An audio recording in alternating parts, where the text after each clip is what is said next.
Facebook doesn't do a stupid shit. Yeah, they say Facebook said it's like because last week, man, this not last week, 1 week and a half ago when I had RJ Bates, Facebook thought that I was like someone else because I'm in Canada right now.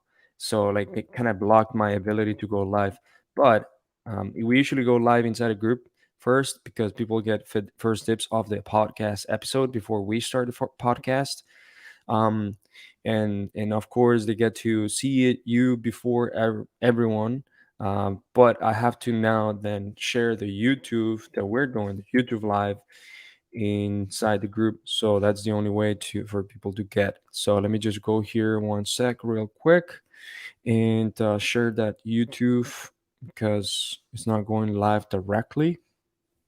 Let me share that YouTube real quick here, man. Let me share that YouTube video. Okay.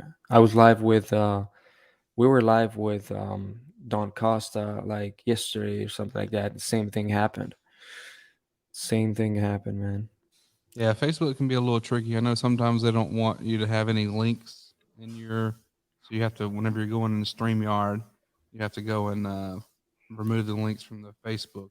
You have to basically go and edit each destination individually. Oh wow. They can be a Yeah. little weird, although they've been letting me do links lately. But I know there for a period of time it wouldn't let me put any links in there. Yeah. I had this going on like maybe 2 months ago, but it kind of like solved. It got solved, but now it's done, man. All right.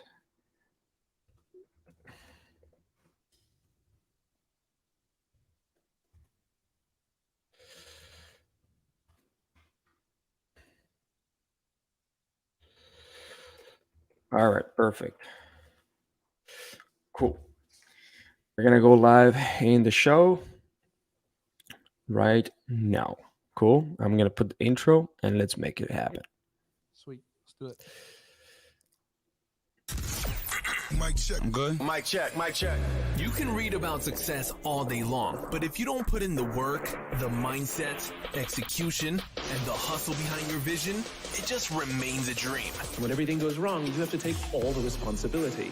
We uncover what high-level entrepreneurs, business owners do to rise up from hustling daily. So do what you feel passionate about. Take chances. The world becomes your library to help you to become better at your craft. Join me as I share with you actionable tips to help you grow your business, learn skills, and help you level up in your self-development journey. Your number one spot for business and personal growth is the Online Hustlers Podcast with your host, Esteban Andrade.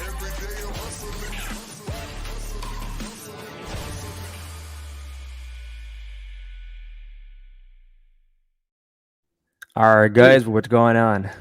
That's a cool intro. Thank you. We got here the new episode of the Online Hustlers podcast for the REI marketing and conversion series that we have. And like you all know, this is a special episode.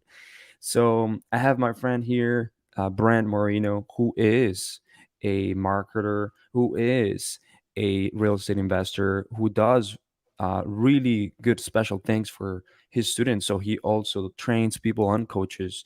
But he started his career as a marketer, and then he he's going to tell us a little bit more about his story, how he joined forces with a already seasoned investor and kind of took off from there pretty well.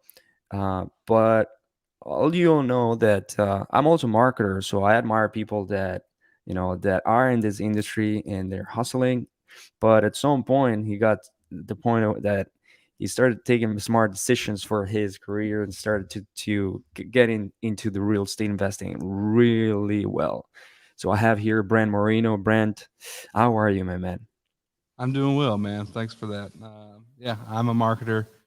I think I stood up in front of my last not mentorship, but last mastermind session I went to in front of all the group, and I was like, raised my hand. I was like, "Hi, my name is Brent. I'm a marketer."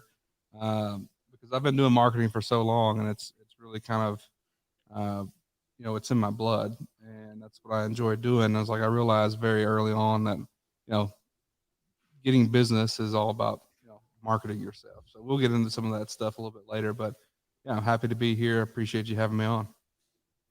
I appreciate you, man. So, just to let you know, guys, um, the reason why I have Brent here is not only because he is a good friend of mine, but I know the things that he's going to spit is like diamond type of players. Like literally, this is diamond type of nuggets, and I like saying diamond because it's much better, harder, and sweeter than gold.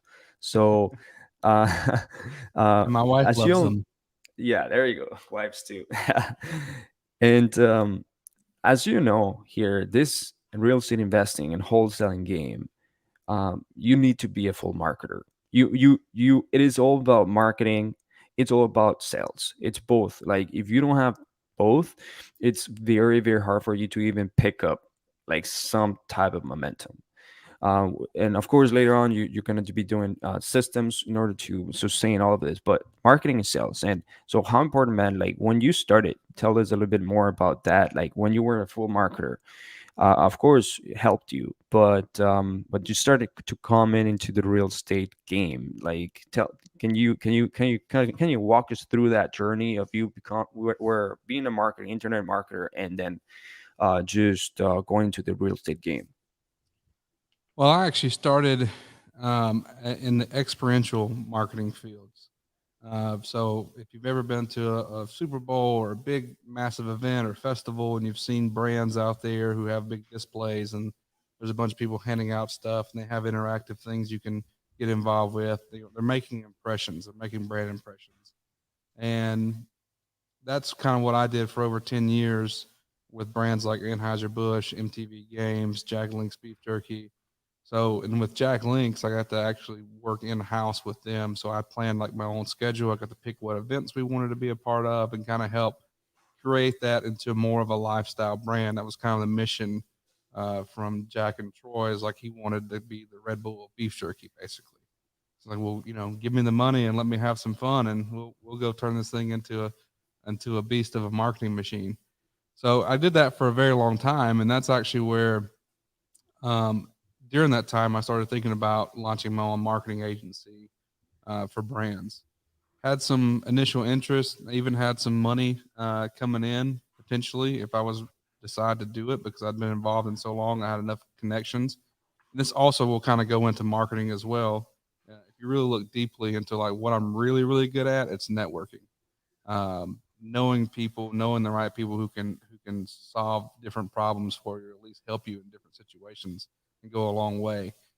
So over the course of a decade, I met a lot of people, and I had some initial interest in investing into my startup marketing agency. And then next thing you know, I meet this guy named Max Maxwell. He was doing Oh, experiential Max. marketing, and he actually was working alongside of Jack Link sponsored a flight team, a stunt plane team, and one of our pilots also flew on the Air National Guard stunt plane team. Max was working for the Air National Guard doing their marketing. I was working for Jack Link, so we were oftentimes working the same air shows set up beside one another because we both had the same pilot, just different airplanes. One was Jack Link's, one was Air National Guard. And with that happening, I met Max, and him and I started talking. I'd read Rich Dad Poor Dad, and I started knowing that if I ever wanted to get off the road, I made good money. I made six figures. But if I ever wanted to get off the road and not be in a hotel 250, 300 days a year, traveling all over the country, and actually have some resemblance of, a family, when I was younger, none of that stuff mattered. I was having a blast. I think it's a great job, career for people to get into and get a lot of experience and travel the world. And if you want to do that for the rest of your life, so be it. But I'd already started getting serious with my now wife. I knew she was going to be graduating law school. I was like, well, I could figure something out. And just so happened that staying in touch with Max paid off tremendously because, he went off and started doing his own thing. He started a tech company that eventually kind of went belly up. But I had a lot of faith in it. It actually had to do with the experiential marketing field. It was, something that I thought was a really, really good idea that he implemented, but it ultimately never worked out for him. And that was kind of the last I heard from him for a while. And the next thing I know, he pops up on Instagram. This is before anybody knew who he was. He was like, I just bought this house for 17 grand. So I call him. I was like, dude, I've got some money. I was like, next time you come across a house like that, like, let me put some money into it. We'll flip it together, or let me buy it, or I'll pay you something. He goes, dude, I've made $20,000 in the last month, and I didn't even have to put any money into these properties. I was like, what do you mean? He's like, this thing called wholesaling. He's like, I was living in South Carolina. He's like, next time you're home, drive up to my office and I'll show you kind of what I've been doing.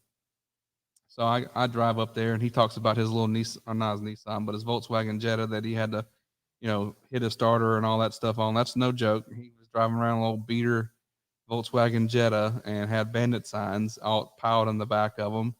And he showed me his bank account. It's like how he's been making $20,000 every single month for like the last 3 months. And I was like, dude, this is insane. So I start digging into it, and then I immediately call my former business partner in Mississippi, because I knew that we had met through mutual friends. I knew that him and his family had bought houses for rentals and flipped houses and stuff like that. But I come from the middle of nowhere, Mississippi. I didn't realize wholesaling was a thing. I didn't realize any of this stuff was even an opportunity. So when I saw it, it was like finding gold.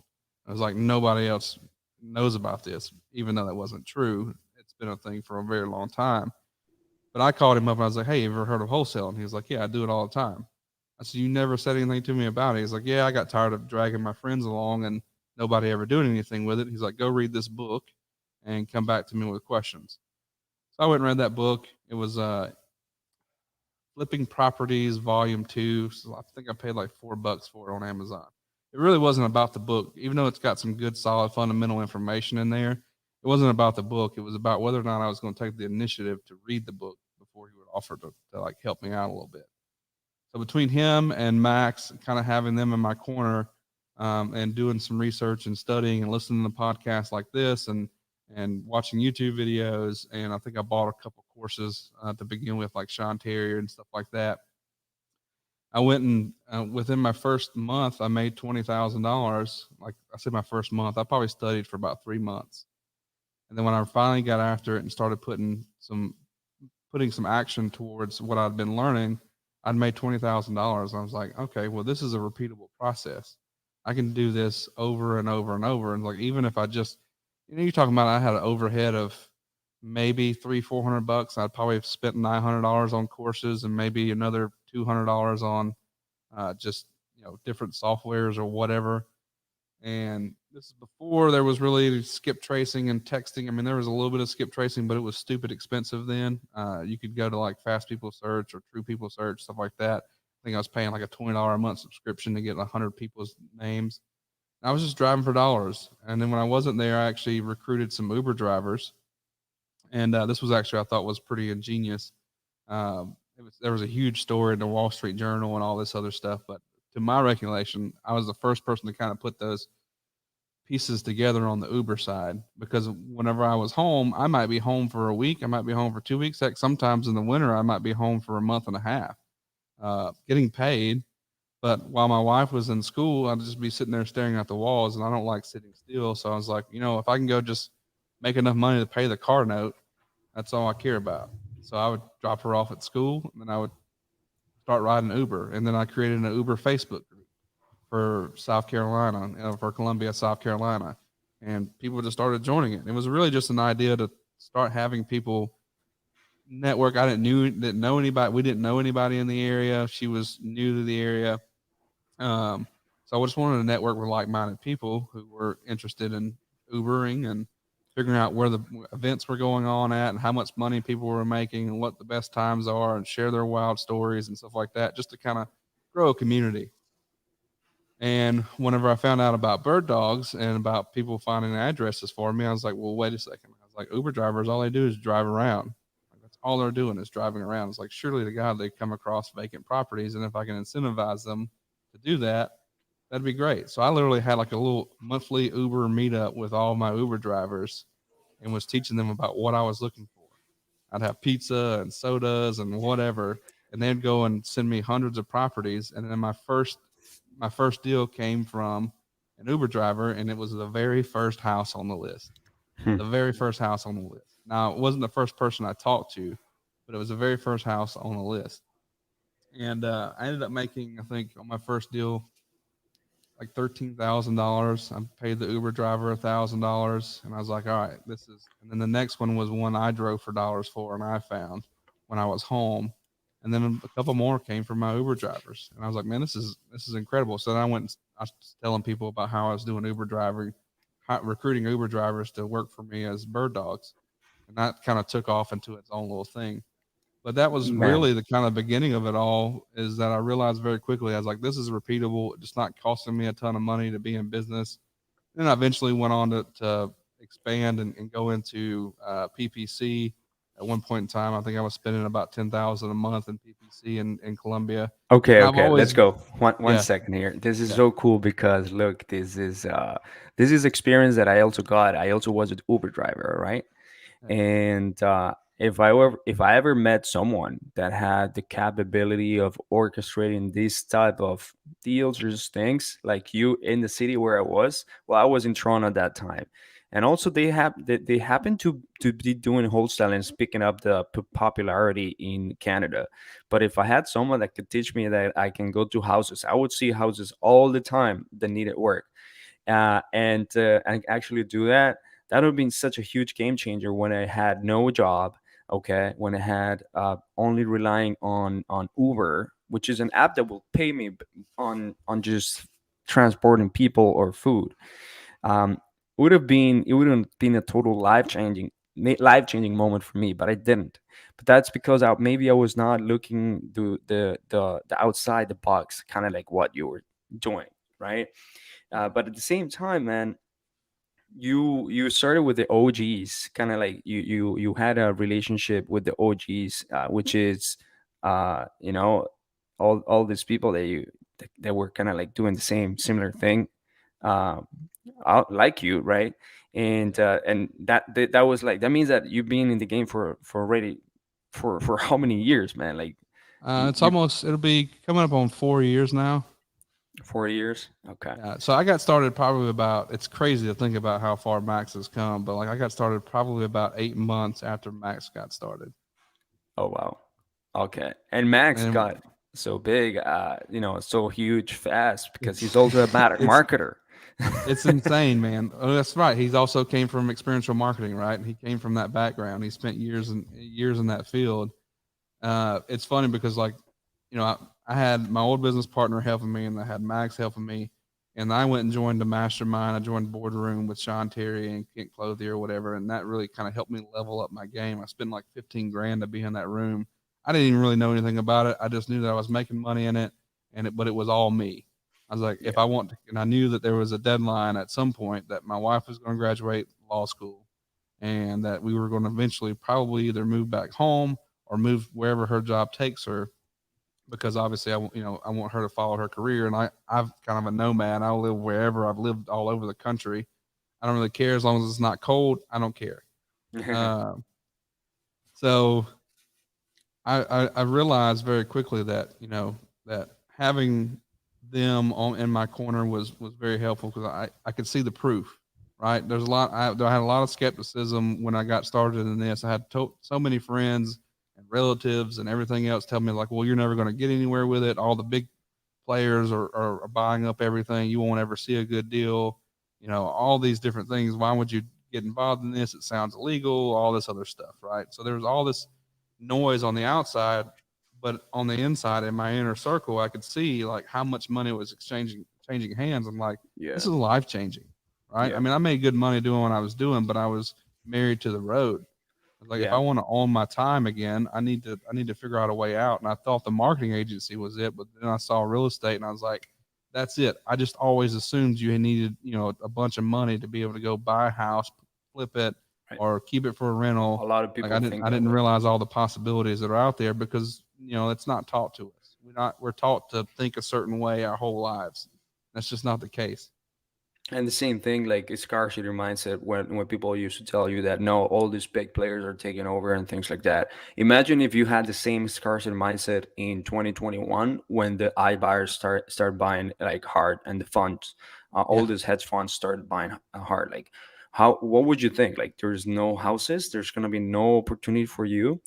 Why do you think people started? even growing even more in 2021, right? Like it's because they went full in, they went all in, and they didn't get the noise to get to them. Otherwise, yes, Open Door and OfferPad or Zillow could crush you. But and that's 2021, people buying, I mean, hedge funds are buying like crazy on top dollar, right? But it's good, man, that you had that. And one thing that I noticed that you said is you were supporting your wife on her law career, and I want to get to that later on here because I think it's really important, really cool. Also, I saw her; she opened a new business, a business. You both opened a business not long ago, right? Yeah. I mean, we both, she had started a title company. So she started her law office in Mississippi, and we'll kind of get into that. Like, she had an interview with her dream job and it didn't go as well. And we actually went to Atlanta the other day, and she's like, you know what? I'm so glad I didn't end up here working 80 hours a week for somebody else and, never getting to enjoy my time. She's like, thank you for believing in me, because we moved back to Mississippi. No one would give her a job. Everybody said they didn't have enough work to hire her, even at like 60,000 a year. I was trying to get her into a title company. I was like, because I knew they were getting ready to retire. I was like, pay her 60,000 a year, and when you guys get ready to retire, we will buy you out of the company. They didn't have anything to do with it. So I was like, you know what? We do enough business. I was like, well, I'll withdraw enough business here in our new venture here of buying and flipping and wholesaling and buying rentals and stuff. I was like, we'll do enough to be able to keep your own title company afloat. So just trust me. Like, we'll generate enough people, enough interest. We have enough people in our network. I know enough people around here because that's closer to my hometown. I've got family in the area. I was like, we'll make it work. So on top of that, she then had to jump through another hurdle of getting title insurance. She got denied like two or three different title companies that wouldn't allow her to write title because of she was a brand new attorney and didn't have any experience.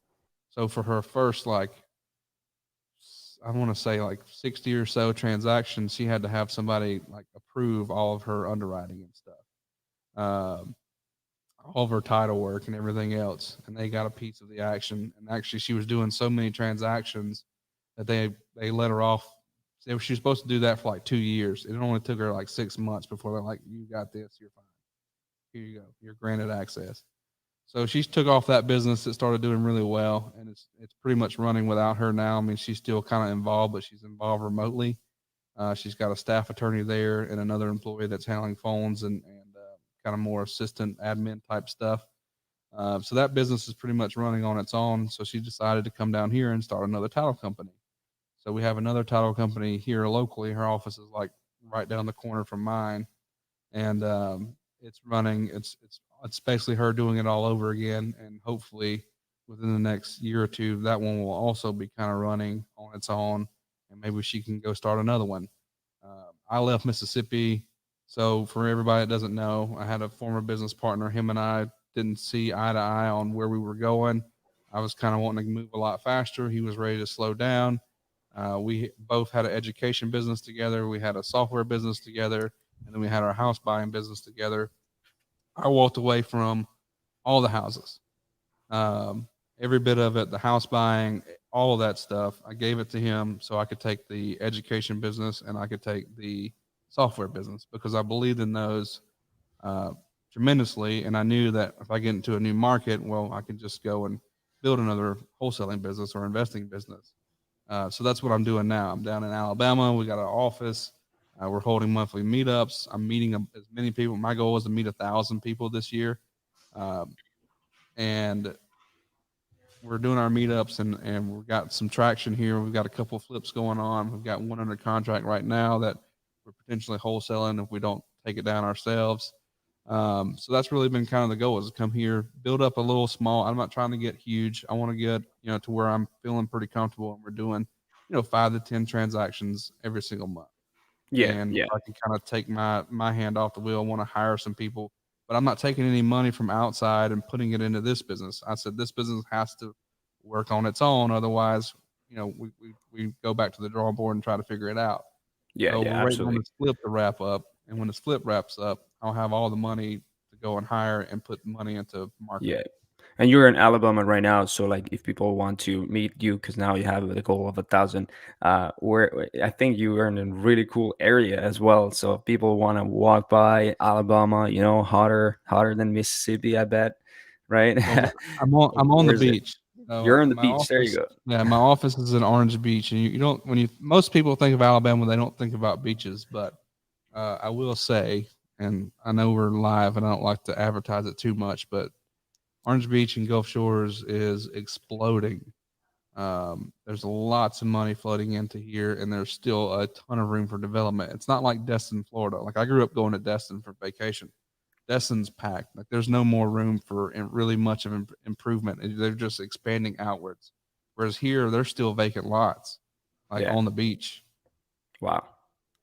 Yeah, everything that it's honestly that area is just growing tremendously. So that's a good nugget there from Brent. But so I wanted to go back to what you were telling when you started doing PPC, when you started doing pay per click, allowing people to come to you rather.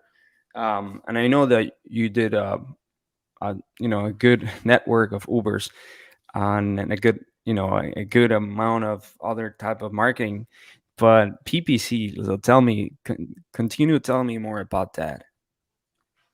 Yeah. So since I had Sean Terry's course, I think he gave you an Excel spreadsheet of all their keywords, and all you had to do was go change the city. So I did that, and I imported it into Google, and I think I started at like 2,000 a month, and I immediately started getting phone calls. This is in 2017. There wasn't really a lot of competition, and then I opened my big mouth at the RIA meeting. It was like, "Oh yeah, PPC is working great for me." It was like, "Yeah, yeah, this is what I'm doing."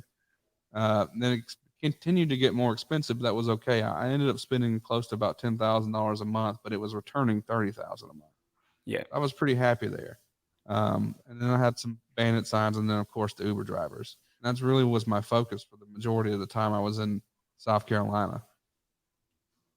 Okay, so the PPC and everything was like Sean Terry, the one of the first guys that got into heavily into education for real estate wholesaling, and of course we got Cody Spearberg too. But PPC was very focused. Sorry, Sean Terry was very focused on teaching you how to leverage Google and the power of Google. Yeah. Um, and at some point, I also know that you started really playing with Facebook. All right. Yeah. How long do you actually started doing both combined? For how long do you actually run that back then to really just gain traction and just get deals coming? I want to say it was probably around like November or December of 2017. Mm-hmm. 'Cause PPC was already working well for me, and I knew Facebook would be a good opportunity to probably get in front of a lot of people. And I went and took a Dan Henry course. For those of you who Yeah. don't know who Dan Henry is, he's a very well known marketer, digital marketer. Now, he started a course called Facebook Ads for Entrepreneurs. And what he was doing was teaching people how to create marketing agencies that sell Facebook ads to companies, right? So you go in and say, okay, I'll charge you $1,000 a month to be your ad agency, and I'll run ads on Facebook for you. This is what we're going to do, and all this stuff. Fantastic, fantastic course. I think I paid like $2,000 for that thing. It's a fantastic course, but I wasn't buying it to create my own marketing agency. I bought it because I wanted to learn Facebook ads for my business.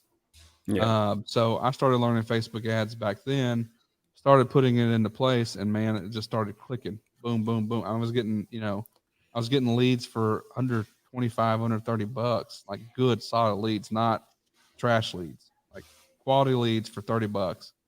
I was like, man, this is gold. This is a gold mine. So I put together what I was working at some point in time, like back in the day. I was like, all right, I'm going to teach what I'm doing in my Facebook ads, and we'll just see if anybody has any interest in it. I put together a little course that kind of modeled a lot of what Dan Henry was teaching, actually modeled almost everything Dan Henry was teaching, except it was specifically for real estate investors. So I was teaching what I had learned from him, but I had applied in my business and niched it down to real estate investors. And I put it out there. I think I sold it for like $400 for quite a while. and that made me some good money. And that's when I started realizing, I was like, hey man, there's a lot of people who want some information like this. And then when I ended up moving to Mississippi, Adam and I partnered, and I saw what Max did, and that's really kind of get to kind of circle back a little bit. In 2017, when Max was kind of getting started with his YouTube videos, his like some of his first videos was from that conference that Sean Terry put on. Since I was a boardroom member, I got to bring them out as like guests. So I brought them out as guests to that event as like a thank you for guys helping me. And he was doing his YouTube stuff, and he started it. I think he literally had just started his Facebook pet group and all that other stuff. And I was like, I want to do that as well. But I went back to South Carolina, and Adam went back to Mississippi, and Max kept doing videos, and I just kept doing real estate. And I kept seeing him just more and more and more and more and grow. So when I got to Mississippi, I told my old partner Adam, I was like, look, we're going to do a weekly live Q&A, and we're going to start a Facebook group, and we're just going to see where it goes. It's like, I have no intentions other than I think we all, me, Max, and Adam, and all talked at one point in time that we wanted to put an event together at some point in time in our careers. Like we wanted to have an event. Yeah. What's And this Facebook group? what's that? What's this Facebook group that you actually have? Well, it's wholesale hackers now. Wholesale hackers. All right, perfect. So if people were to try to find this Facebook group right here, where you're dropping hacks on wholesale and everything, it's wholesale hackers in Facebook. Is Yeah, that right? and I kind of hate that name honestly because I do so much more than wholesaling now. But the Yes. hacking part kind of makes sense in the sense of like not everything's a wholesale. I can show you other ways to hack a lead. I don't know. Maybe I call it lead hacker. I don't know what we're going to call it, but like everyone's kind of turned off with the wholesale thing. Yeah. That when I moved it over from real estate roundup to wholesale hackers, like, is this not a real estate investing group anymore? Is this only wholesaling? I was like, no, it's not just wholesaling. Yeah. Yeah, it's not just wholesaling. So you're gonna what do you focus on? What did you start focusing on and building for that with that Facebook group? Man, we just kind of wanted to put it out there and see if anybody had any interest in just hearing what we had to say. And as a at an end result, what happened was is that people came to know us as like, hey, if you have a deal in Mississippi, send it to those guys. And it got to where even still to this day, I still get messages in my inbox almost every day with somebody sending me an opportunity. And now that I'm at a point to where I can go and buy these opportunities, I'd much rather prefer that than me sitting here cold calling all day. Oh yeah. So building that Or, awareness or was managing a number team one. of VAs and Yeah, making sure that they're doing their job properly. yeah, exactly. I mean, this is the beauty of kind of this business, right? Like I tell everybody that comes into our mastermind program, I was like, you can build whatever you want to build. We have people in this group that have started from nothing and they're running, 6-figure a month businesses with, 12, 13 employees.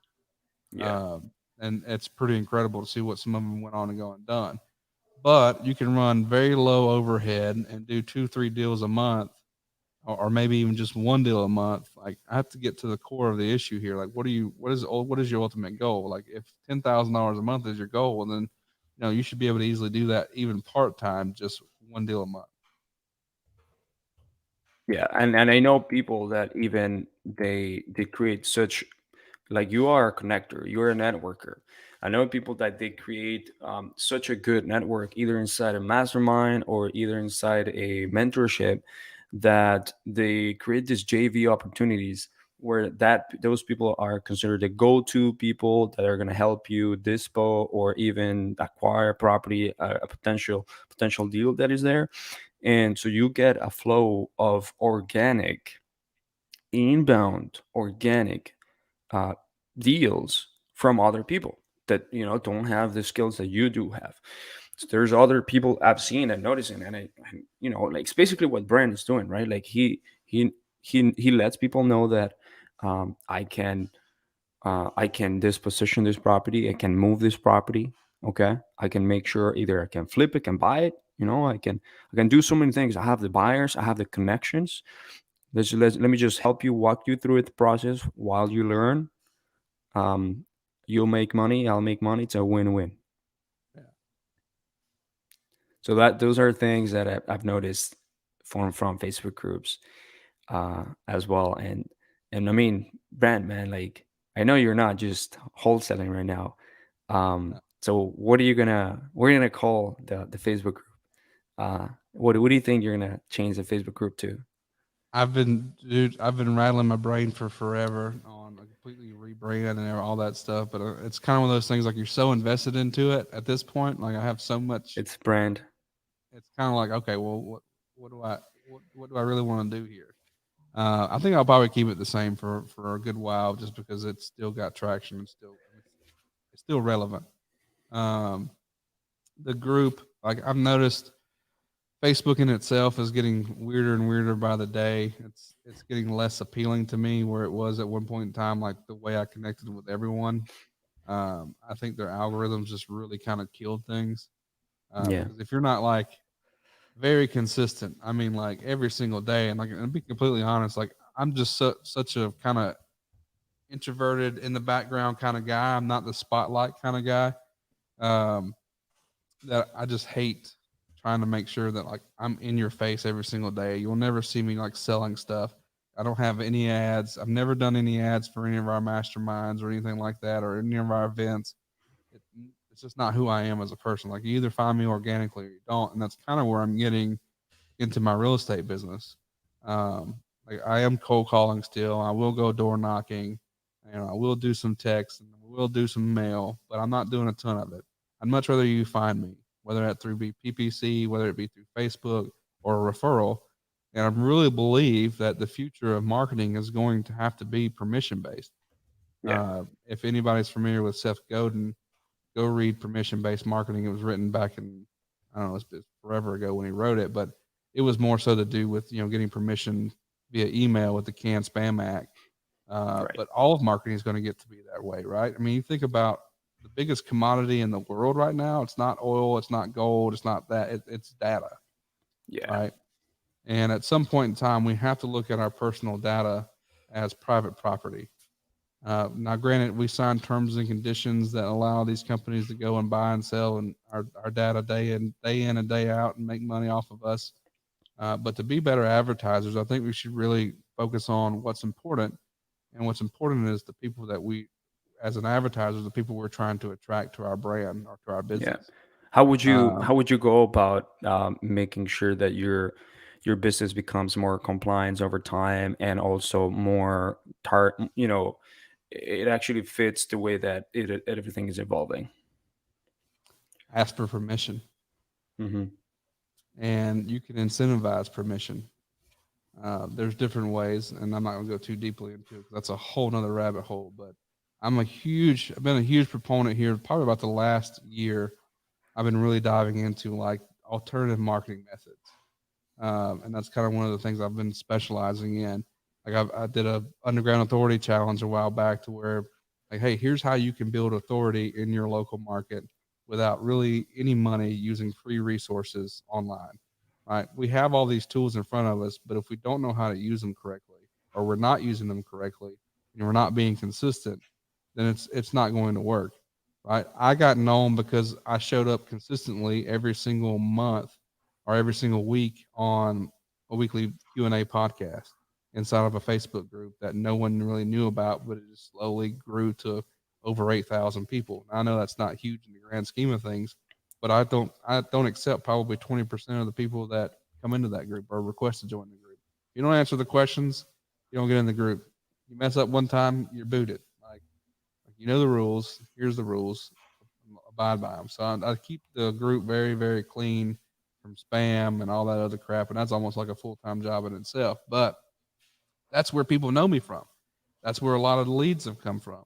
It's because I've just shown up every single week doing a Q&A, providing value. People know that I'm in Mississippi. So if you got a Mississippi deal, I'll buy it or I'll flip it or I got a buyer that can help you, right? If it's a good deal, I can tell you if it's a good deal or not. Same going for Alabama. So I'm basically repeating that steps. But what I did in the Underground Authority Challenge is I taught people how to build their circle of influence and scale it and become top of mind awareness marketers because really in the grand scheme of things research has shown that like 70% of people go with who they know or go with somebody that was referred to them, right? Right. And I treat it like you need to become in your business, no matter what your business is, you need to become the mechanic, right? Do you know mechanic, Esteban? Oh, so. So. All right. Like everybody knows a mechanic, right? Whether how well they know them, like just Yeah, about everybody knows a mechanic. yeah. And I don't use a if car. I That's why. with that, I don't use cars anymore. oh, okay. Well, there you go. But I just use that as kind of like a reference. Like everybody knows a mechanic. How do you become Yeah, that person? Well, the only way you can become that person is by being top of mind. It's no yeah, different than I asked you, like, hey, name a soda, yeah. right? And a Nine soda, times out, Coke, Pepsi. yeah, You exactly. know. Coca-Cola, Pepsi, right? How did they get there? They spent billions of dollars impressioning you for hundreds of years or however long it's been, uh, spending money on marketing to get that way. We're just trying to focus on my area. How do I become the guy that buys houses in my area? Well, I need to tell as many people what I do, how I can help them, and how they can help me. Right? That's all it really boils down to. And that is scalable if you know how to use and leverage the technology that we have in front of us today. So, like every month, I send a newsletter to what I call my circle of influence.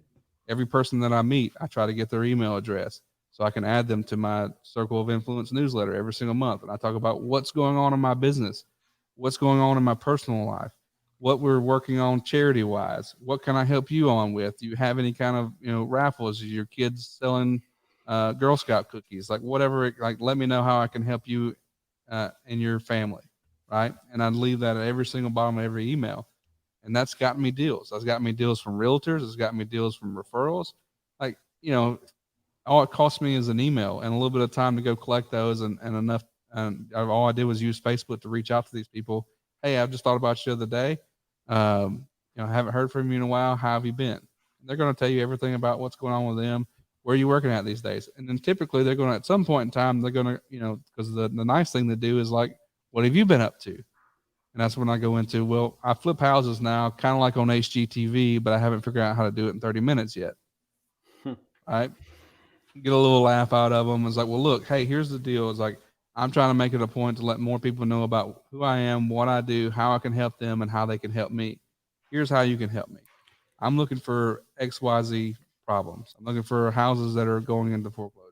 I'm looking for houses that are run down and vacant that may be in your neighborhood.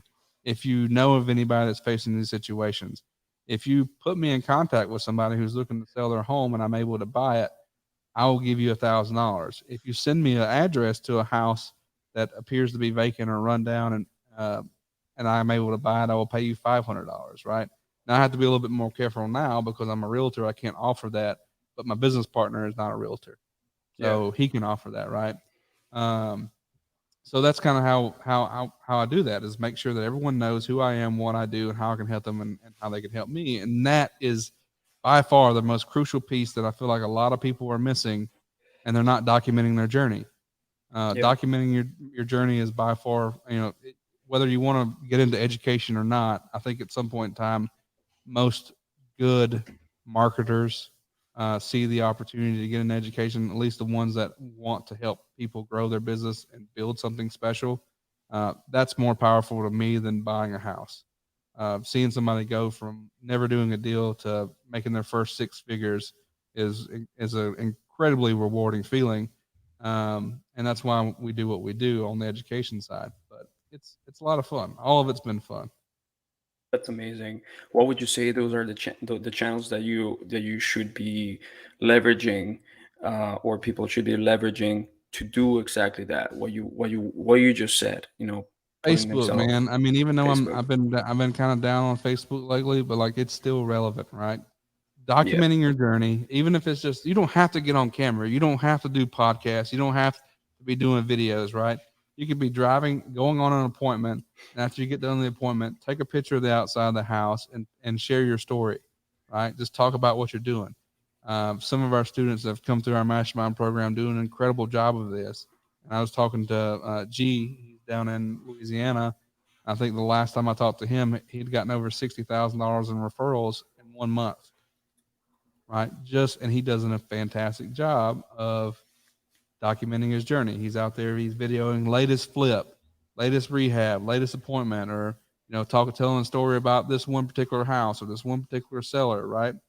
it keeps you top of mind. You don't have to do it every Right. single day, but twice a week is not gonna hurt you to do. Yeah. Get out. Now, Go now, ahead. how in order to scale it, of course, I bet you need to get to more eyeballs, or just just people that are looking at it. With Facebook, you only have a limit of certain amount of friends, even if it's like the ones that you just added or have added there. Like how do you suggest people to increase that amount of eyeballs? So, what one little known feature about Facebook that most people don't know, um, if you've noticed lately, it's getting harder and harder to get eyeballs onto anything, because if there's no engagement, Facebook basically buries it. I could post Hmm. something on my wall every single day, and you may never see it unless you engage with me or you actively spend time on my page. You'll never see it unless other people in your circle are commenting and liking and reacting. Right? I hate that about it, but at the same time, I understand it. The way that I've figured out to kind of work around that is if you're building your circle of influence and you're taking that time, I actually created scripts for my VA. I put people in columns. So I went through my Facebook and I said, okay, I know that I found everybody that lived in my area, and I basically put them into family, friends, or acquaintances. Family got a certain message, friends got a certain message, and acquaintances got a certain message. And it would basically be scripted out on how they would respond to it to a certain degree. And all it was designed was to get their email addresses. So they'd go through that whole normal script, like, "Hey, I'm doing it." Like family, it was very straightforward. It was, "Hey guys, I'm trying to get everybody's email addresses so I can keep up to date, keep everybody in the family up to date of what's going on with me and CC and our businesses, and figure out ways we can help one another." Right, and all my family obviously responded and gave me their email addresses. Friends was kind of similar. These are people who know me personally that I consider very close friends that live in the areas that I do business. The other was acquaintances, and that was a little more of the, "Hey, have you been doing? Uh, what are you up to these days?" Asking me what I've been up to, HGTV thing, and then get their email addresses. Here's what I'm working on. I'm letting more people know about who I am, what I do, how I can help them, and how they can help me. Boom, go into that. So my VA was literally using Text Expander, going through these lists, sending this out, and then taking it and putting it into a Trello board, which I then exported into MailChimp. And now all I do is send that newsletter. And every time I meet somebody new, I get a business card, or an email address, and I throw it into my MailChimp account. And that's how I grow it. Now, in Facebook, the little known thing is that you can go and group people, right? So I can create a group of circle of influence. So anytime I make a post that I want specifically those people to see, the chances of them seeing it because I'm only showing to them goes up significantly versus if I just posted it on my wall. Hmm. Super, super good tip, man. And are you able to do that with the current Facebook features that it has, or how do you do that? Yeah, you'd have to go into list. You have to create lists, I believe is what it's called inside of Facebook. So you Yeah. create a custom list on your friends list. I think if you go to your profile, you go to your friends, you think there should be an option right there where you can see. I have to actually run through it and see it, but I was working on a app that would do all that for you.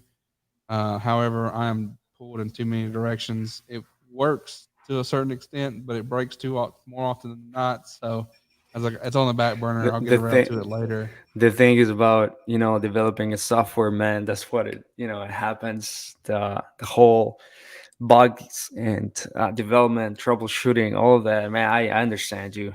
Yeah.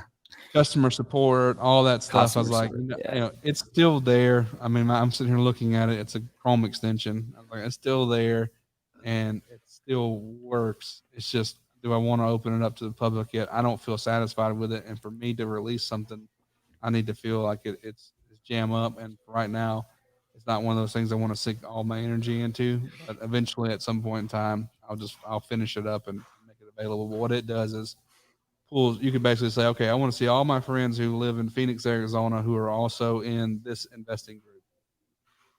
If they're in the similar group and they're on my friends list, it will show me all my friends, or just show me all my friends. If something as simple as show me all my friends in Phoenix is not easy to do if you don't live in Phoenix, on Facebook. For some reason or another, they don't make that very easy to do. So I can filter by First day, I can filter by likes, so like pages they like. I can, if we like similar pages, groups that they're in, as long as we're in similar groups, and cities they live in, and cities they claim to be born in. So I can create like a custom audience, and then it'll group them all together. I click a button, and I create the list, and it automatically creates that custom list for me inside of Facebook. So whenever I go to make a post and say I want to do like Phoenix car collectors, and I have like all my friends that are in this car group, and they all live in Phoenix, I can group those people individually, so where only those people are seeing that post because it's only relevant to them. Yeah.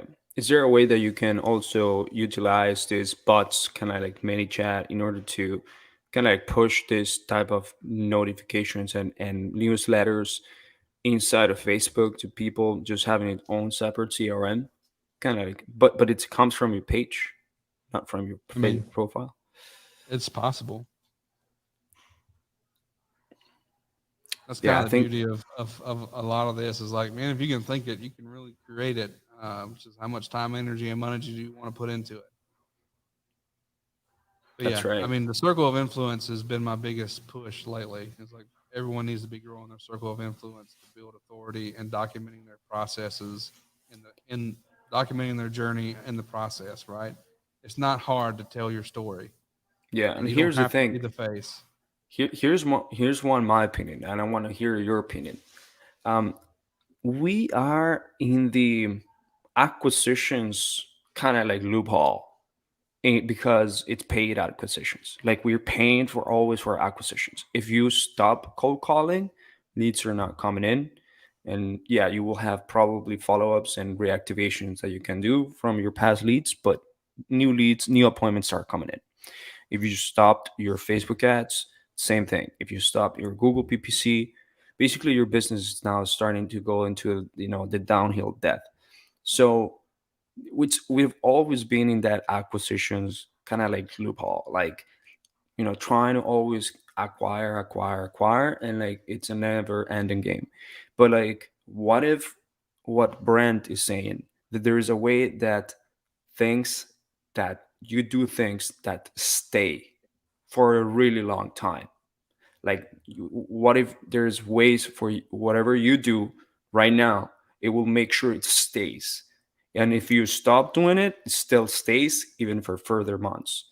Of course, you have to build it out. But what if there's those things that actually stay there for a long period of time?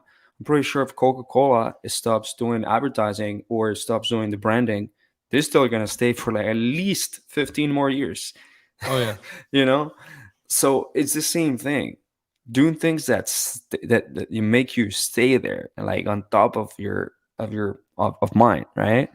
and yeah. and I guess we know that, of course, people that do that, or corporations or wholesalers or just flippers that do that, is people like Zillow, for example. That's a big example. Like, people will know what Zillow is, right? Yeah. Because they've done things that make them stay. So I think it's the same concept that Brand is doing, but for your local market, for your local thing, for your real estate investing business.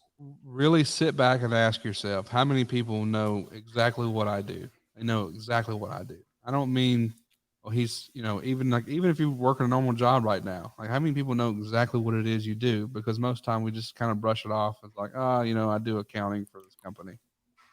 Well, no, what do you really do? Like, what is your roles and responsibilities? Right? For me, it's very simple. It's like I'm an investor. I run a property solutions company, a real estate solutions company, and what I mean by that is like we provide solutions for people who are facing difficult situations or looking to sell their house quickly for fast cash. Right? Very simple. If they're looking for retail, it's probably not going to be for me. Although now that I'm a realtor, I can list it. So that's kind of usually the route that I go. Right now, And every there's lead is some a lead. and there's other things that are pretty good, such as novations that you can Yeah. do now. But yeah, Novation, that keeps getting brought up every day. I keep seeing it like every day popping up. yeah, I just keep telling people like, don't get shiny objects. It's like stay with the task at hand. yeah, Stay that's right. focused. It'll pay off longer. Trust me. I'm the world's worst at shiny object syndrome and not listening to my own self sometimes. But stay away from a lot of the shiny objects. Novations are incredible, um, and it can add some revenue to your business. But if you're just trying to figure out this thing and you're just trying to get more consistent, stick with what you know and grow that instead of going, I'm going to go try this, I'm going to go try that. Everything works as long as you do, but you have to be consistent at it. It's no different than wanting a 6 pack of abs and be fit. Like, just be consistently eat healthy and consistently work out, and you'll get there. Yeah. So But yeah, if you you're go getting from your jumping license. from bad diet to fad diet to fad diet, it's never going to work out. That's right. Always stick with something at the beginning. It's not gonna work if you go everywhere. So yeah, so you're actually doing the license. You're getting your license, and So I that's have gonna my allow you. license. I'm a licensed realtor now. I went with Nice. EXP um, for a lot of different reasons, mainly because they start you off at 80/20. You cap at 16,000, and they put that 16,000 into stock options once you hit a certain status, so you don't really lose any money. They're the fastest growing brokerage in the world right now. Uh, their incentives to recruit other agents is incredible. I feel like at some point in time, eventually everyone in wholesaling is going to have to be licensed. It's just the nature of the beast. It's coming whether we like it or not. So at least might as well go ahead and get it out of the way. It doesn't hurt me anything other than the fact that I have to disclose, and that doesn't scare me. Like, I'm a licensed realtor, but I'm not here to list your house. I'm here to potentially buy it. That's right. That's awesome. So man, if people were to actually find you somewhere, um, contact you, get a hold of you, just to really make sure that they understand how we can leverage all these things, and really become a better marketer, become a better connector of people, become a better networker, and leverage that in your business. How can people reach out to you? I mean, I'm pretty active on Facebook. I usually try to get back to everyone that messages me and responds. Now, it may be a day or two, just because I do get a lot of messages, but I do typically go in and respond to every single person. Um, if you're coming to me with a bunch of questions, I would suggest putting them in the Wholesale Hackers group, because there's a lot of fantastic people in that group. Jumping on our live Q&As every Wednesday that we do, also a fantastic chance. I mean, a lot of times there's only 12 or 13 people on those calls, and it's usually only 2 or 3 people who are really asking questions. Yeah. So there's no question too dumb. Like, jump in there. We're happy to help. That's the reason I give an hour of my week every single week away, is because I want to help people. Um, and it doesn't cost anything to be in that group whatsoever. So Wholesale Hackers group would be the best way to get in touch with me.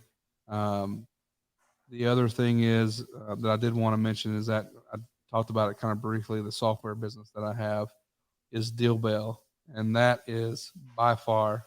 I don't know if you've had the chance to use it or not, but I have to get you an account. It's I'm very, very pleased with it. When I mentioned that I had another software that I just haven't released, like, I'm very, very pleased with Deal Bell. The amount of data that it gives you back for 10 cents a record, you're not going to find anywhere else. And I'm pretty confident in that, because I went and tested about 20 different data providers, not data companies that are selling data companies, but I went and tested the actual providers, the major providers. And I'm very pleased with what we're getting.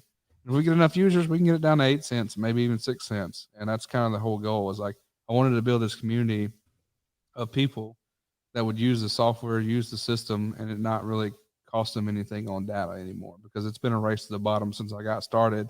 So I figured I might as well take it there first and just charge a monthly subscription that will ultimately pay for itself, as long as you're skip tracing people.